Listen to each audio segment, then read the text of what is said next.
berita singkat seputar pemain timnas Indonesia yang bermain di luar negeri. Tonton video berikut ini, tapi sebelumnya jangan lupa ya untuk subscribe, like, dan komen kawan. Terima kasih.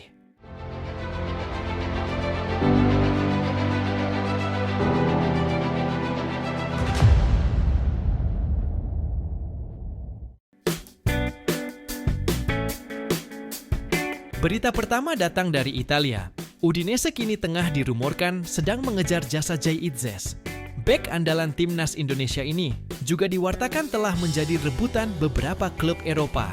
Selain Udinese, beberapa klub dari luar Italia, termasuk tim Bundesliga Jerman, juga dikabarkan tertarik mendapatkan tanda tangan pemain keturunan Semarang, Jawa Tengah itu.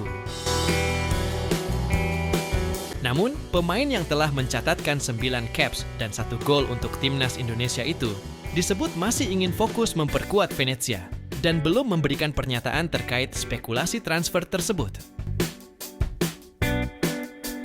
Meski belum ada kepastian, ex-pemain Go Ahead Eagles ini diyakini masih ingin melanjutkan karier di Italia.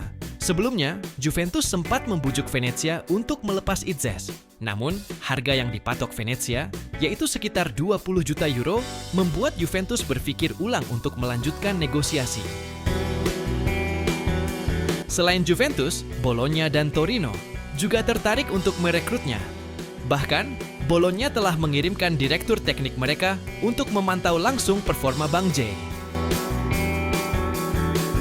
Patut kita tunggu apakah Udinese akan melangkah lebih jauh lagi untuk mendapatkan Itzes. Masih dari benua biru, dari Italia kita menuju ke Denmark.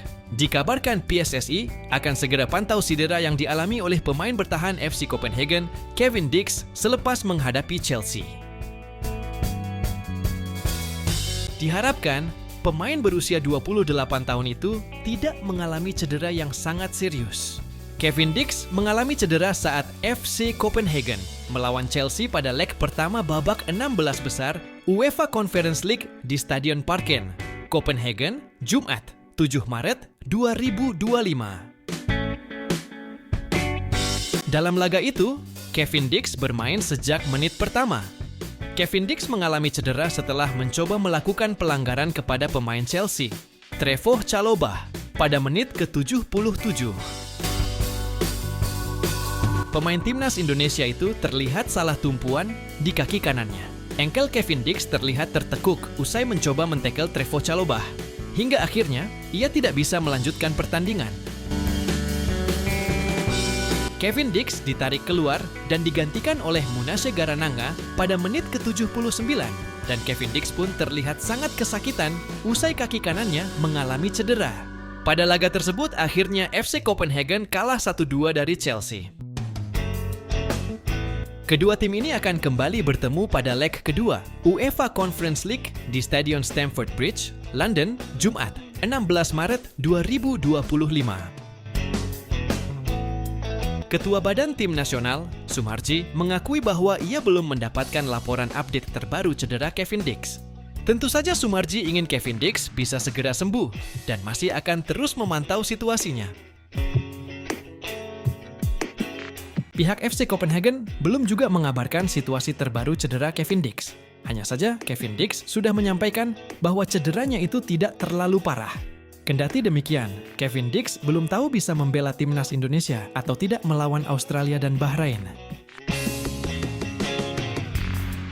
Alih-alih memberikan update cedera dirinya, dalam sebuah postingan salah satu media sosialnya yang terakhir, Kevin Dix justru memberikan update perihal perlakuan rasis terhadap Chalobah oleh beberapa oknum supporter timnas. Kembali lagi, menurut Sumarji, Kevin Dix merupakan pemain penting dalam 2 laga itu. Ia berharap jangan sampai cedera parah, karena dia sangat dibutuhkan melawan Australia dan Bahrain. Dari Denmark kita kembali ke Asia, tepatnya Australia. Disebutkan bahwa bomber timnas Indonesia, Rafael Struijk, mengungkapkan kendala yang ia alami selama membela Brisbane Roar di Liga Australia. Sebagai pengingat, Rafael Struijk bergabung dengan Brisbane Roar dari ADO Den Haag secara gratis pada September tahun lalu. ia meninggalkan ADO Den Haag setelah hanya tampil dalam 11 pertandingan bersama klub Liga Belanda itu.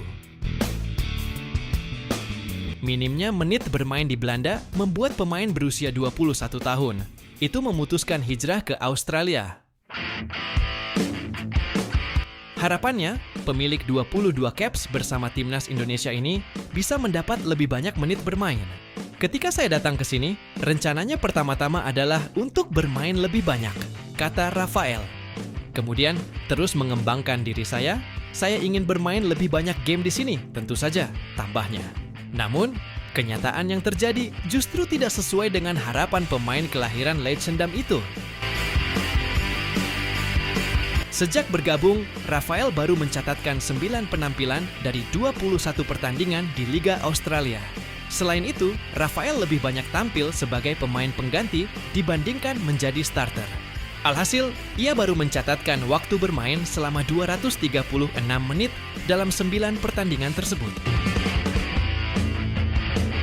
Rafael sejatinya sempat tampil memukau pada laga keduanya dengan mencetak 1 gol melawan Sydney FC. Sayangnya, performanya cenderung menurun setelah itu dan menjadi starter hanya dalam 2 laga berikutnya. Ia bahkan tidak bermain dalam 6 laga terakhir dan malah terdepak dari skuad pada 2 laga terakhir. Situasi ini membuat posisi Rafael di skuad timnas Indonesia semakin terancam.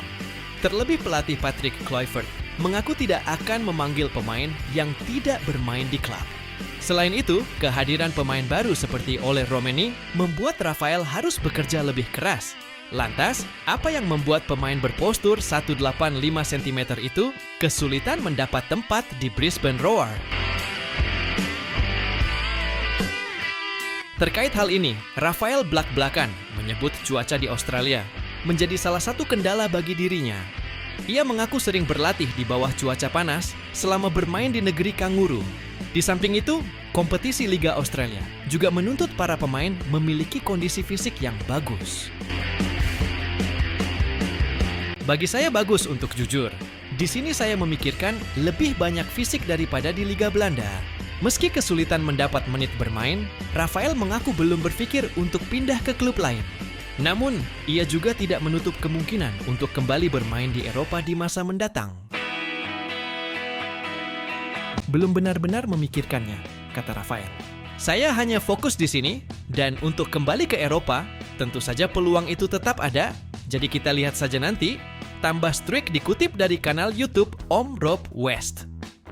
Terima kasih telah menyaksikan video ini. Sampai jumpa lagi di video selanjutnya kawan.